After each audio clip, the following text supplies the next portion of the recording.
Viewers, তো 3 জন মাদক ব্যবসায়ীকে ধরা হয়েছে। দেখতে পাচ্ছেন আমরা তাদেরকে নিয়ে যাচ্ছি।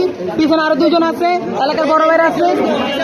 এই যে পিছনে আছে, এই দেখতে পাচ্ছেন, এই তো এই যে একটা দেখেন, আবার কি দেখেন ভাই, এদিকে ভাই তুই ভাইরাল না ভাই, এদিকে ভাই এদিকে রাস্তা লাগান করে ওটাই গো এই যে একটা গাড়ি গাড়ি সাদা মাছ পাচ্ছে, এই যে এই মাদক ব্যবসায়ী।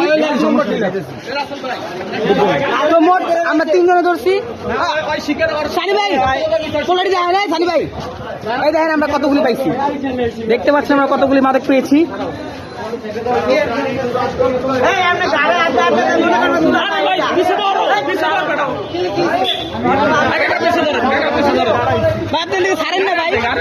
পিছিয়ে ধরেন না, এই দেখেন